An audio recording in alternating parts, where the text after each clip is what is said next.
Ladies and gentlemen, sometimes silence says more than words ever could. You walked away, not because you wanted to, but because you had to. You gave your all, poured yourself into someone who couldn't see the value standing right in front of her. And now, even though she's surrounded by people, even though her social media smiles seem bright, there's something missing. You. She regrets losing you deep down, but she'll never admit it. Not to you, not to her friends, and not even to herself. She walks around like she's fine, like nothing touches her, like your absence is just a minor adjustment in her life. But the truth, it hits her harder than she lets on. When the lights are out and the distractions are gone, your name echoes in the quiet. She remembers everything.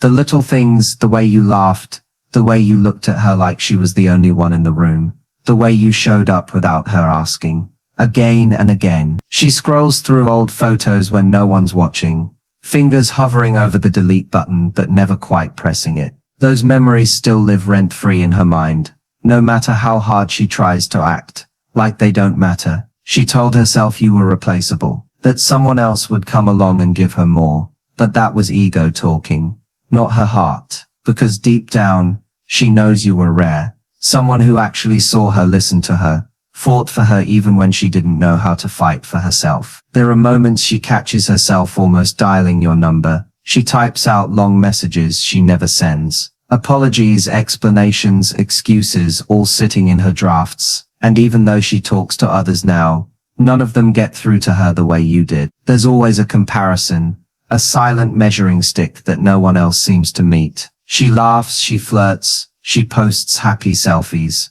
but it's all surface. Just enough to convince the world she's moved on, but not enough to convince herself. She regrets the arguments where she let her pride win. She regrets shutting you out when all you ever wanted was to be close to her. She regrets making you feel like your love wasn't enough, when in reality, it was everything she needed. But saying those words out loud would mean tearing down the wall she built, the wall that protects her from vulnerability. And that wall, it's built of ego, fear, and unspoken pain. She thought you'd wait forever, that you'd always come back, that she could push you away and you'd still find your way to her door like you always did. But you didn't. This time you stayed gone. This time you chose your own peace over her chaos. And now she's left wondering what it would feel like if she had just loved you better, if she had met you halfway, if she had chosen humility over stubbornness, just one. She regrets the way she let things end, the coldness in her voice,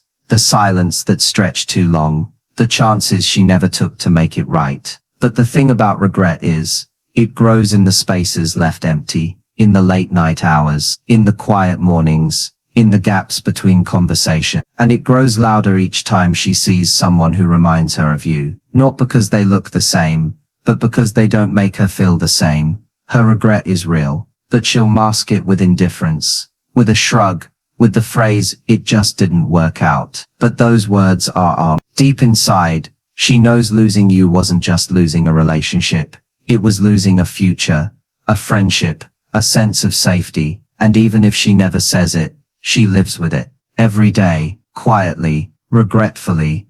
Ego masks emotion in ways that are subtle yet powerful. It becomes the shield we raise when vulnerability feels too dangerous, too raw, too exposing. She may seem unbothered, as if the end of what you shared doesn't faze her, but that calm exterior is often a mask, carefully constructed to hide everything she doesn't want to confront. The ego doesn't like to lose. It doesn't like to admit mistakes. It especially doesn't like to acknowledge that love was lost because of its own pride. So instead of saying, I miss you, it says I'm fine. Instead of reaching out, it stays silent. Instead of healing, it hides. She tells herself that you weren't right for her, that things ended because they were meant to. She repeats these narratives until they feel like truth, but they're built on a foundation of denial. Her ego tells her she didn't mess up, that you didn't matter as much as you did, because facing the truth, that she pushed away someone who actually cared, would mean facing herself. And ego doesn't do self-reflection easily. It thrives in deflection. It assigns blame elsewhere. It finds flaws in others to avoid confronting its own. When she sees your name,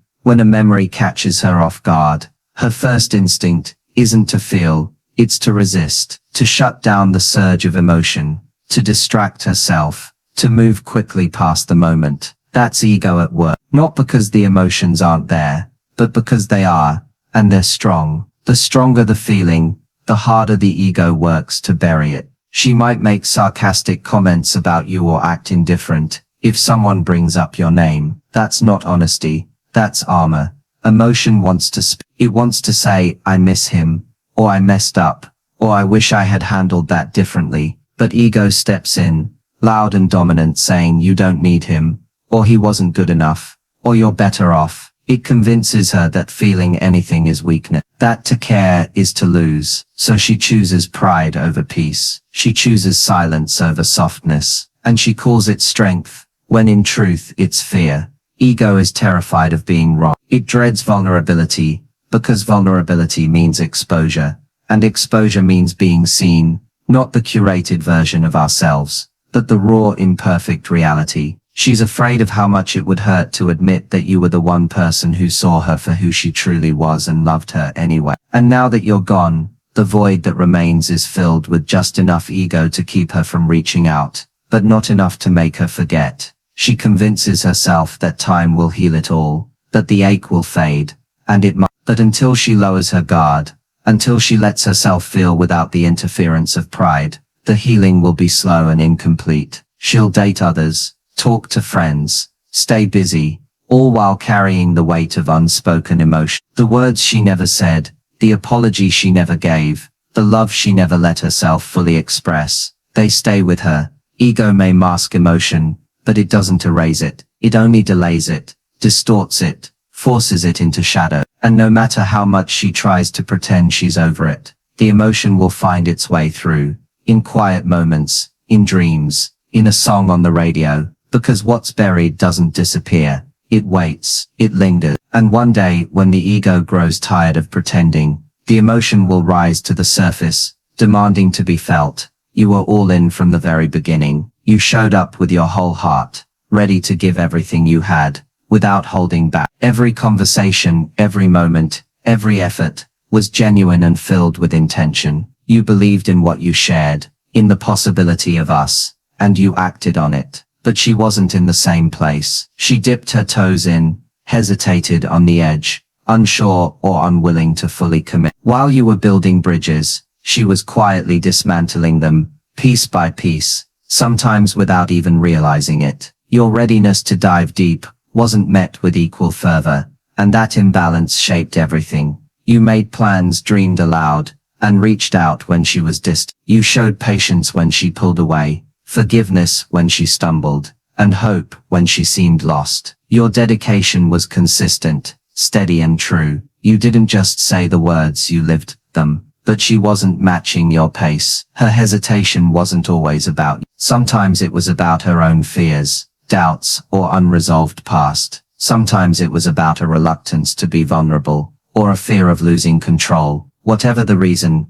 she wasn't prepared to meet you halfway, much less run beside you. This difference in how much you cared, and how much she did, created a quiet fracture. You noticed it early on, the late replies, the missed calls, the moments when she seemed distant, even when physically close. You hoped things would change, that she'd find the courage to be as all in as you were, but the gap only grew wider. Your heart stretched out, reaching for hers, but it met a wall built of uncertainty and guardedness. You loved fully, risking rejection and disappointment, because your love was worth it. You trusted her with your dreams, your fears, your vulnerabilities. You let her in when most people only keep walls, but she guarded herself, sometimes intentionally, sometimes out of habit, keeping parts of herself locked away. That created an unevenness that chipped away at the foundation of what you were trying to build. You wanted to build something lasting, but she was content with something temporary, something safe. Her inability or unwillingness to match your commitment hurt deeply, even if she never voiced it. You wondered if you were too much or not enough. You questioned your worth, blamed yourself for her distance. You wished she could see how rare it was to find someone who was all in like you were. Because being all in isn't just about words or promises. It's about showing up in the little things, day after day. It's about choosing someone when it's hard, not just when it's easy. You carried the weight of the relationship alone for a long time, hoping she'd catch up, hoping she'd realize what she was risking. But when someone isn't all in, it's not just about how much you give, it's about whether the other person is willing to receive it and give back in kind. Without that reciprocity, love becomes unbalanced, a one-sided effort that eventually exhausts even the strongest heart. You deserved someone who matched your intensity, who was ready to invest themselves completely, someone who saw your all-in love as a gift, not a burden. You deserved someone who would stand by your side, not linger on the sideline. The truth is, you gave her your all, and that was brave and beautiful, but she wasn't ready to meet you there, and that's okay, not because you failed, but because sometimes two hearts just don't beat at the same rhythm. What you learned from being all in while she wasn't, is invaluable. You discovered your capacity for love, your strength to hope, and your courage to be vulnerable. You learned that love requires two willing partners, and that giving your all means knowing when to hold on, and when to let go. And while she wasn't all in, your all-in heart remains a testament to who you are, someone who loves deeply, fiercely, and without hesitation. She expected you to chase her, not because she wanted to play games, but because somewhere deep down, she believed that's how love was supposed to work. She thought that if you truly cared, you would pursue her relentlessly, breaking down the walls she built, and proving your worth, through persistence. To her, chasing was a sign of commitment, a way to show that someone valued her enough to fight for her presence in their life. So when you didn't come running every time she pulled away, or when you stopped trying so hard to catch her attention, it threw her off balance. It made her question everything. Your feelings, her own worth, and the idea of love itself. She wanted the chase, because it gave her control. It let her test how much you cared, without having to expose her own vulnerabilities. If you chased, it meant you were willing to cross boundaries, to make sacrifices, to prove your devotion. But if you didn't, it left her feeling uncertain, even abandoned. The chase, in her mind, was a kind of proof that she mattered enough to be pursued, proof that love was worth the effort, proof that she was irreplaceable. Yet she underestimated something important, that love can't be forced or manufactured by chasing alone. When she expected you to chase her,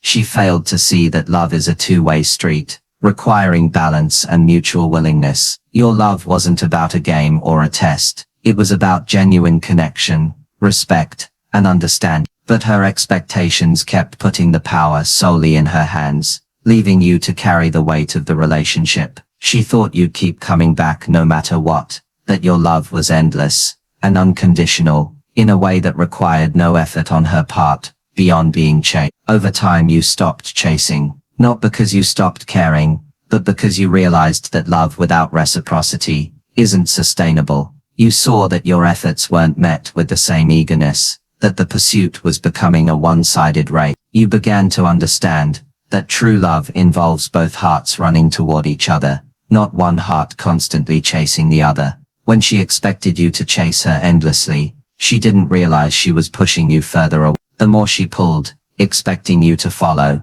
the more you hesitated, realizing that your value wasn't being recognized. She wanted to feel wanted, but she never stopped to think that sometimes the best way to feel wanted is to feel chosen, willingly and equally. She wanted reassurance through pursuit, but she missed that reassurance also comes from mutual commitment, shared effort, and open communication. The chase might have felt exciting at first, but without a foundation of true partnership, it only led to frustration and distance. She may have hoped that if she pulled away, you'd come running, proving your love through action. But when you didn't, it shattered her illusions. It forced her to confront a difficult truth, that love cannot be measured by chasing alone, and that maybe you weren't hers to chase anymore. Her expectation kept her trapped in a cycle, where she tested your love without fully giving hers, expecting effort, without offering the same in return. What she didn't realize is that chasing someone who's not ready to be caught only leads to exhaustion and heartache. You weren't chasing because you stopped caring. You stopped chasing because you recognized your own worth. You understood that love should feel like a dance, not a chase, where both partners move toward each other naturally, not one always running after the other. She expected you to chase her, but you chose to value yourself enough not to be a constant pursuit, and in that choice, you found freedom. Your growth is the real victory, even if it doesn't feel like it at first. When you walked away from someone who wasn't ready to meet you halfway, when you chose to let go instead of holding on to pain and confusion, you took the first step toward becoming a stronger, wiser version of yourself. Growth isn't always loud or dramatic. Often it's quiet, a steady unfolding that happens beneath the surface, as you learn, heal, and rebuild. And while it might not come with a trophy or applause, it's the most important kind of victory there is. You gave your heart fully, but you also recognized when it was time to protect it. That awareness didn't come overnight. It came after moments of doubt, frustration, and even heartbreak. Growth means learning to set boundaries, knowing what you will accept and what you won't. It means understanding that love isn't just about giving, it's about mutual respect and care. When you realized that your feelings alone weren't enough to sustain the relationship, you faced a difficult truth, but you faced it nonetheless. That courage to face reality, even when it hurts, is a sign of growth. You stopped waiting for validation from someone who couldn't give. Instead, you started finding validation within yourself. That shift is huge. It means you began to value your own worth independently of another person's approval or attention. You stopped defining your happiness by whether she noticed you, called you, or came back to you. You realized that your peace, your joy, and your self-respect matter more than temporary connection or uncertainty. This inner shift is what separates those who get stuck in unhealthy cycles from those who break free.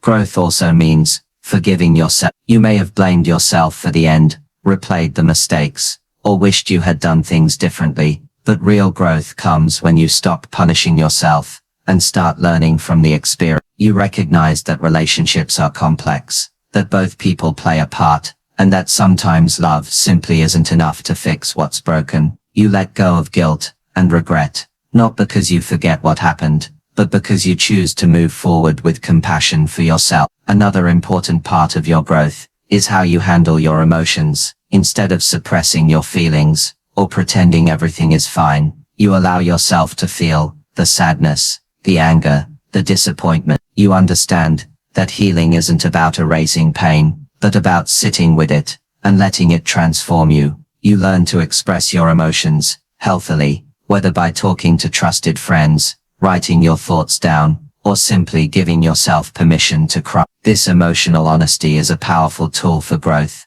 because it deepens your self-awareness and helps you build resilience. You also start to recognize patterns in yourself and in the relationships you attract. Growth is about learning from the past to make better choices in the future. Maybe you realize you've tolerated less than you deserved before, or that you ignored red flags because you were afraid of being alone. Growth means breaking those cycles and demanding more for yourself. It means choosing partners who respect you, communicate openly, and show up consistently. It's not about perfection, but about progress and self-respect. Finally, your growth is a victory because it opens the door to new possibilities. When you're no longer held back by what could have been or what you lost, you create space for what could. You become ready to welcome healthier love, deeper connection, and greater happiness. Your past doesn't define you, it refines you. Every lesson, every heartbreak, every hard goodbye contributes to the person you are becoming, someone stronger, wiser, and more whole. So while losing her hurt, your decision to grow through that pain is the real triumph. It's proof that you're not just surviving, you're evolving, and that kind of victory lasts far longer than any fleeting moment of romance. Closure comes from within, not from a final conversation, a message, or an apology you may never receive. It's a truth that many struggle to accept because we often look outside ourselves for answers and validation. We want someone else to explain what happened, to say the words that make sense of the confusion, or to acknowledge the pain they caused. But waiting for closure from someone else can leave you stuck, caught in a cycle of hope and disappointment, unable to move forward. True closure is a gift you give yourself, a process of healing that begins when you stop depending on external validation and start finding peace inside. When a relationship ends, especially one that mattered deeply. It leaves behind questions, and what if. It's natural to want to know why, to want to understand where things went wrong, and to hear the other person admit fault, or express regret. But sometimes, those conversations never happen. Sometimes the other person isn't ready, willing, or able to give you the answers you seek. And in those moments, it feels like your story is left unfinished, as if the ending depends on their words, rather than your own journey. That's why closure comes from within. It begins with acceptance, accepting that you might never get the answers you want, and that's okay. Acceptance doesn't mean you're giving up, or that the pain disappears immediately. It means you're acknowledging reality as it is, not as you wish it would be. This acceptance is a powerful step, because it shifts the power back to you. Instead of waiting for someone else to complete the story, you take control of your own narrative. Finding closure, internally, also means forgiving yourself. It's easy to get stuck in blame, replaying mistakes, and wondering if you could have done something different. But holding on to guilt only prolongs the hurt. Forgiveness is not about excusing bad behavior, or forgetting what happened. It's about releasing the hold those memories have over your heart, and giving yourself permission to heal. When you forgive yourself, you make space for compassion, growth, and peace. Another important part of finding closure within is learning to let go. Letting go doesn't mean forgetting or pretending it didn't matter. It means releasing the attachment to the outcome you wanted and making peace with what actually happened. It means recognizing that clinging to the past only keeps you tethered to pain. Letting go frees your heart and mind to focus on the present and the future, rather than being trapped in yesterday. Closure also comes from redefining your worth outside of that relationship. It's about remembering who you are, beyond the love you gave, or the person you lost. When you rely on another person's presence or approval to feel whole, your sense of self becomes fragile. But when you reconnect with your own values, passions, and strengths, you build a foundation that no heartbreak can shake. This self-rediscovery is a crucial part of healing, and closure practices, such as journaling, talking to trusted friends, or seeking therapy, can support this internal closure. They provide a safe space to process emotions, understand your experience, and reinforce your self-worth. But the real work happens when you commit to looking inward, allowing yourself to feel the pain, and choosing to move forward even without all the answers. Ultimately, closure is not a destination, but a journey. It's a continuous process of accepting, forgiving, letting go, and rediscovering yourself. It's choosing peace over resentment, growth over stagnation, and love for yourself over dependence on others. When you cultivate closure from within, you reclaim your power and open the door to new beginnings, not because someone else gave you permission, but because you gave it to yourself.